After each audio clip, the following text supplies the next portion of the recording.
오늘은 이사야서 35장의 말씀을 함께 봅니다. 이사야서 35장은 34장의 말씀과 대조를 이루고 있는데요. 34장이 열방, 특히 에돔에 대한 하나님의 심판을 다루고 있다면 35장은 시온, 즉 예루살렘의 회복을 노래하고 있어요. 특히 34장에 그려진 에돔의 멸망을 한번 봅시다. 13절을 보면 그들이 살았던 화려한 성읍에 엉겅퀴가 무성하게 자라나고 부정한 짐승들이 우글거리는 버려진 광야로 변해버린다라고 하죠.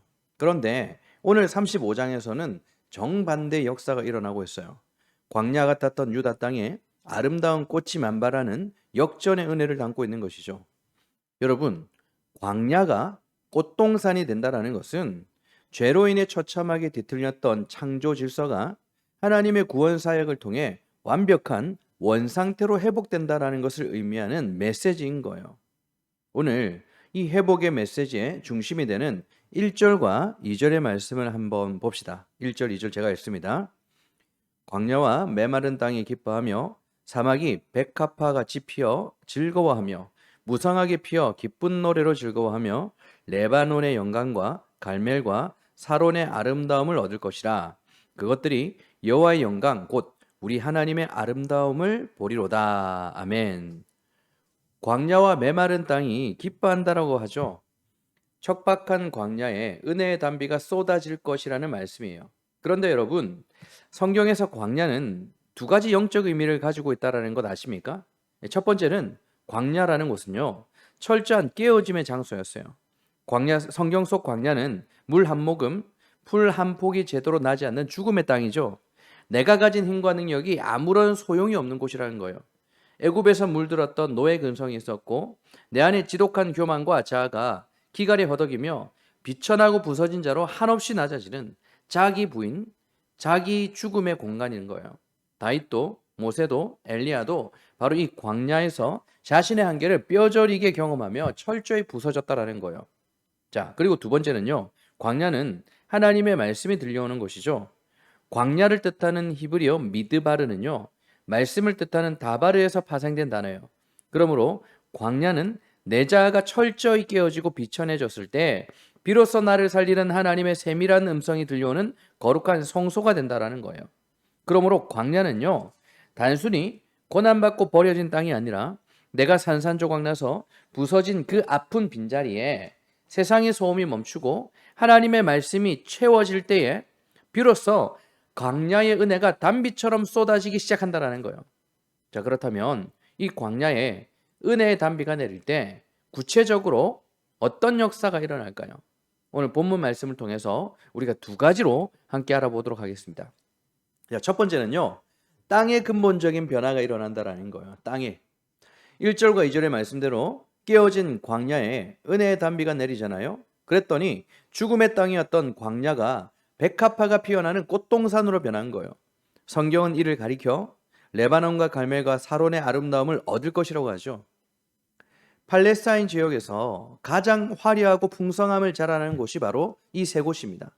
거칠고 메마른 광야라 할지라도 하나님의 은혜가 임하면 이 땅에서 가장 아름답고 풍요로운 곳으로 변화될 것이라는 약속인 것이죠. 여러분, 이 말씀을 모세 오경의 표현을 빌리자면 그 척박한 광야가 젖과 꿀이 흐르는 땅으로 뒤바뀐다라는 거예요. 7절과 8절도 봅니다. 뜨거운 사막이 변하여 못이 될 것이며 메마른 땅이 변하여 원천이 될 것이며 승냥이의 눕던 곳에 풀과 갈대와 부들이 날 것이며 거기에 대로가 있어 그 길을 거룩한 길이라 일컫는 바 되리니. 여러분, 이제 젖과 꿀이 흐르는 땅에 대한 정의가 바뀌어야 되는 거예요. 가나안이란 특정한 장소가 젖과 꿀이 흐르는 장소가 아니라요. 내 삶이 비록 광야 한가운데 있다 할지라도 하나님의 은혜의 단비가 쏟아지는 바로 그곳이 젖과 꿀이 흐르는 땅이 된다라는 것입니다. 여러분, 이것은 당시 이스라엘 백성들에게 엄청난 충격이었어요. 이스라엘은 하나님의 영광이요 오직 예루살렘 성전에서만 임한다고 굳게 믿고 있었거든요. 화려하고 튼튼한 성전 건물만 서 있으면 자신들의 삶은 안전하고 편안할 것이라고 착각하고 있었어요. 그런데 오늘 1절과 2절의 말씀에서 하나님이 뭐라고 하십니까? 여호와의 영광이 성전이 아니라 버려진 광야에 임한다라는 거예요. 이것은 껍데기만 남은 성전주의의 몰락을 선언하시는 거예요. 여러분, 이스라엘은 성전 마당을 밟으며 제사를 드렸지만 정작 삶에서는 하나님의 말씀에 순종하지 않았잖아요. 위기가 찾아오면 하나님을 찾기보다는 세상의 힘인 애굽을 의지하려고 했었고 아수르와 타협하려고 했지 않습니까? 여러분, 오늘날 우리의 모습은 어떠합니까? 우리의 삶 속에 꽈리를 들고 있는 현대판 성전주의는 무엇일까요? 주일날 예배당에 나와 경건하게 앉아있지만 정작 치열한 삶의 현장으로 돌아가면 하나님의 말씀보다 세상의 성공과 명예를 더 원하고 있지 않습니까?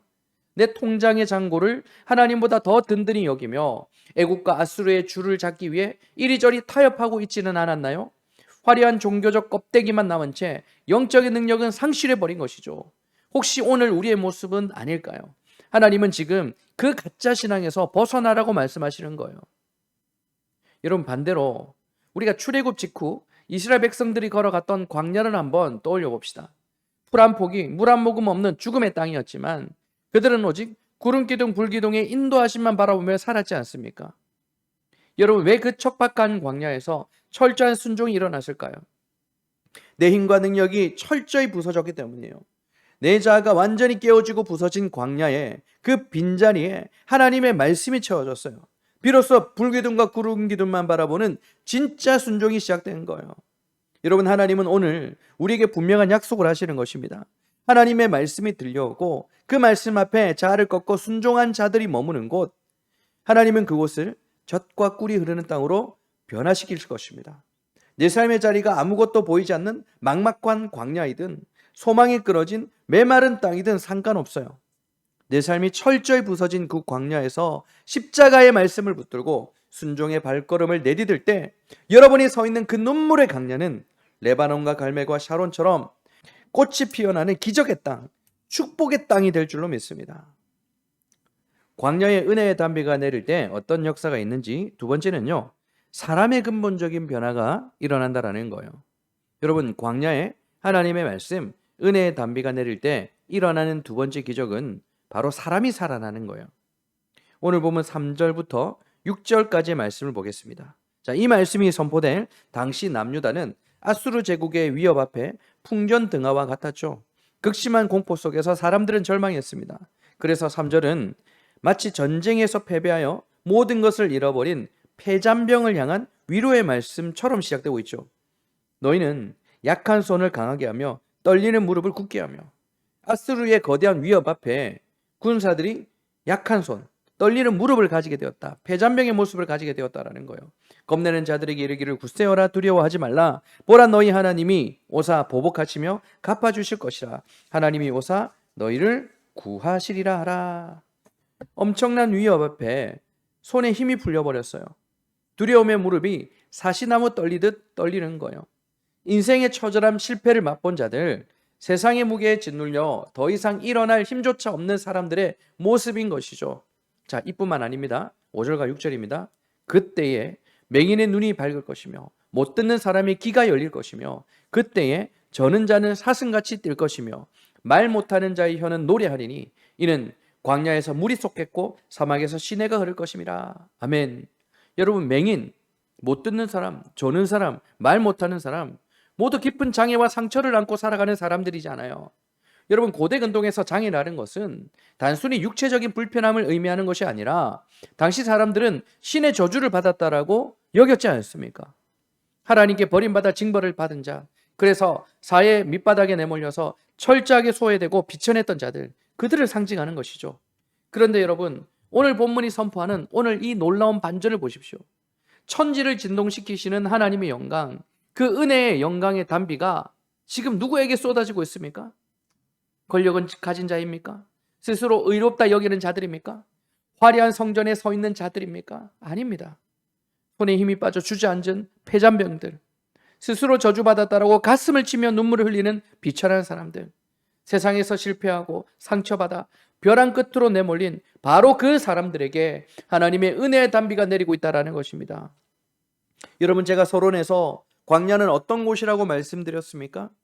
광야는 철저히 깨어진 곳, 비천하고 부서진 자들이 거하는 곳입니다.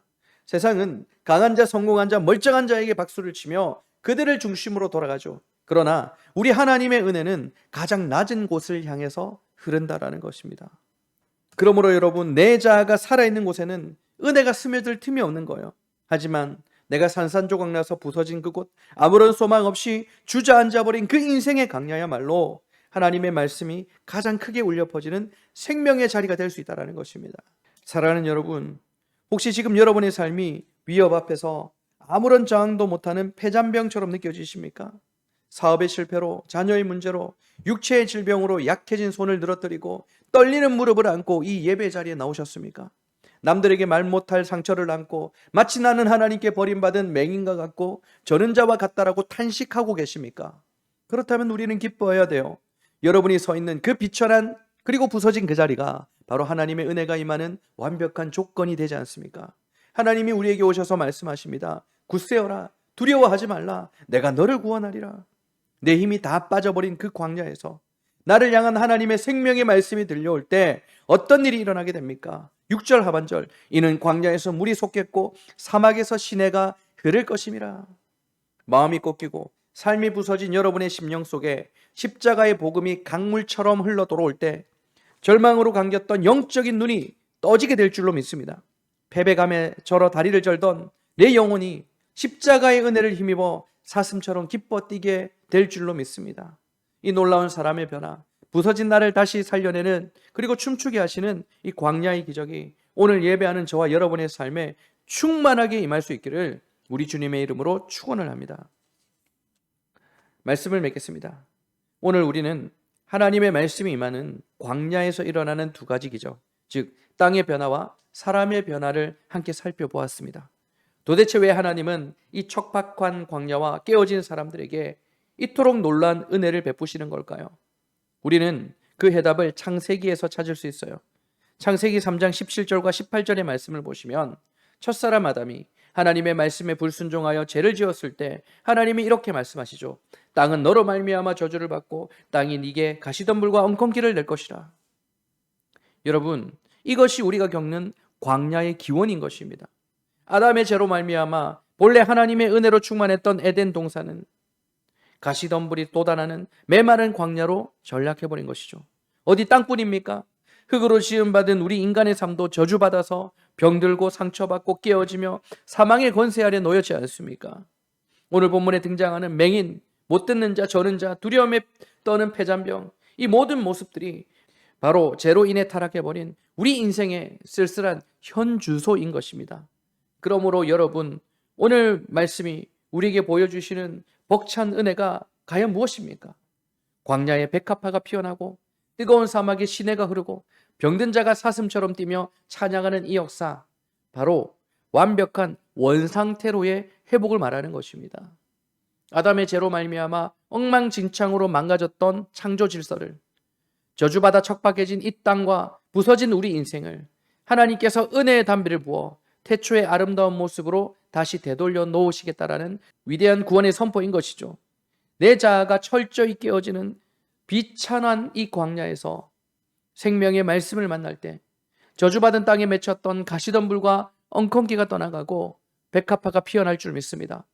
죄와 상처로 고통받던 우리의 심령이 태초에 하나님이 보시기에 심히 좋았던 그 눈부신 영광의 상태로 회복시킬 줄 믿습니다. 그러므로 사랑하는 여러분, 우리를 둘러싼 환경이 여전히 가시덤불이 가득한 광야라 할지라도, 내 삶이 철저히 부서져 바닥을 치고 있다 할지라도 결코 낙심하지 마십시오. 오히려 그 부서진 자리에서 십자가의 말씀을, 십자가의 복음을 굳게 붙드시길 바랍니다. 오늘 십자가의 은혜만을 구하며 나아가는 자들에게 저주를 끊어내고 창조 본연의 영광으로 우리를 회복시키시는 놀라운 역사가 일어날 줄로 믿습니다. 이 회복의 은혜, 광야의 기적이 오늘 상한 마음으로 나온 여러분의 삶과 가정 위에 충만하게 임할 수 있기를 우리 주님의 이름으로 축원합니다. 우리 함께 기도하는 시간을 가지도록 하겠습니다.